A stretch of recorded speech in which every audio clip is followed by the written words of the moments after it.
बोलिए भक्तवत्सल भगवान की जय। हाँ, आजकल के नवधा भक्ति आदि में भागवत कथा में ले बड़ा सुंदर उदाहरण देखिए।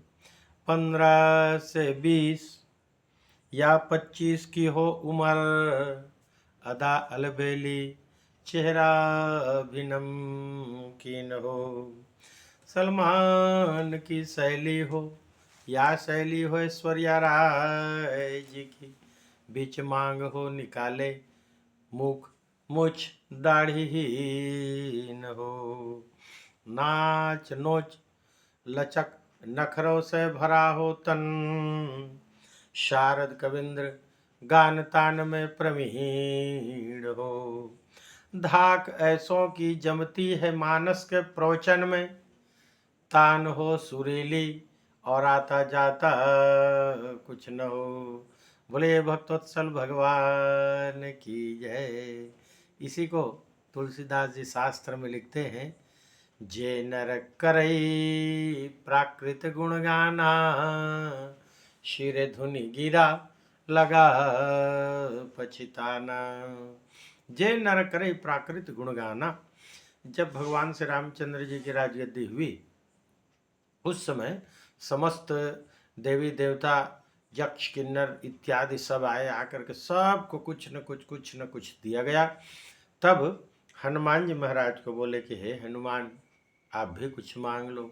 तब हनुमान जी बोले, हे प्रभु मुझे कुछ नहीं चाहिए। तब कहते हैं सबको कुछ न कुछ मिला, तुम भी कुछ ले लो।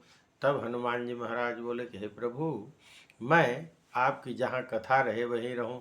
यत्र यत्र रघुनाथ कीर्तनम, तत्र तत्र कृतमस्तकांजलिम,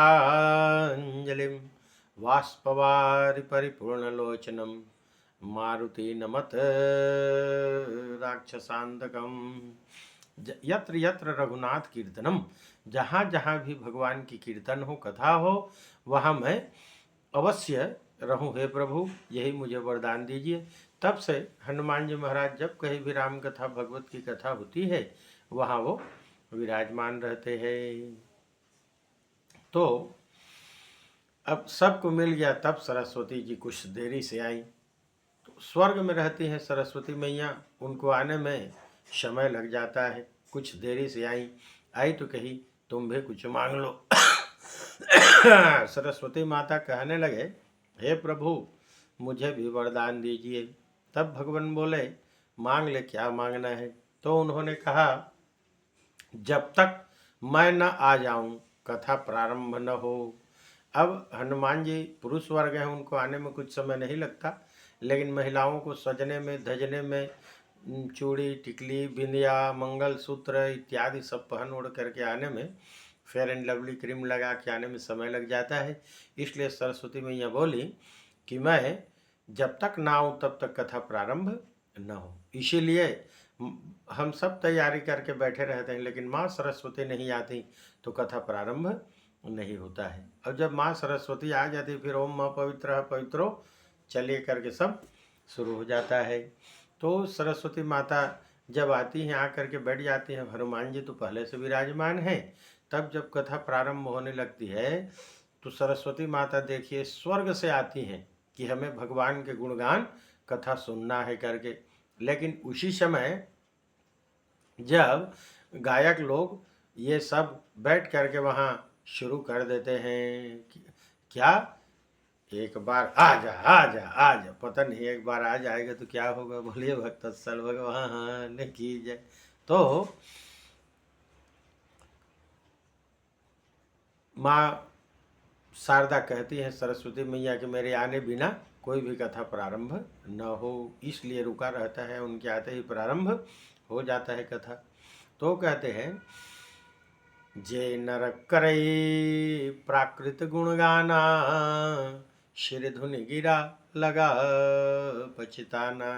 तो जो मनुष्य व्यासपीठ में बैठ करके प्राकृतिक जो यहाँ के हैं इन सब के गुणगान करने लगता है तो चीज़ बड़ी है मस्त, ऐसे अन्यान्य फिल्मी धुनों को गानों को, तो सिर धुन गिरा। सरस्वती माता जी अपने सिर को धुनने लगती हैं कि हे परमपिता परमेश्वर, हे पति देवता, इस मूर्ख अभागे को मैंने कितनी सुंदर वाणी दी है, और अपने वाणी को प्राकृत लोगों के गुणगान में लगा रहे। इसे परमपिता परमेश्वर भगवान की गुणगान करना चाहिए। उसी समय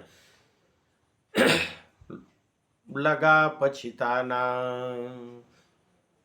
अपने सिर को धुन धुन करके पछताने लगती है कि अब के समय में इस मूर्ख को मैं भविष्य में गूंगा कोंदा पैदा करूंगा, इसकी वाणी को छीन लूंगा। कि इसको बड़ा सुंदर मैंने शरीर दी, वाणी दी, पवित्रता के साथ ये प्राकृत लोगों का गुणगान में अपना समय, अपना जीवन, अपनी वाणी को लगा दिया, और इस तरह से वो यहाँ से श्राप दे करके अपने बैकुंठ धाम को चली जाती है। इसलिए हम सबको बड़ी सुंदर भगवान की, जिस भजन में राम के नाम न हो उस भजन को गाना ना चाहिए। ऐसी भजनों को हमें गाना चाहिए जिसमें भगवान श्री रामचंद्र जी का नाम हो, प्राकृतिक लोगों का, फिल्मी लोगों का उसमें वर्णन न हो।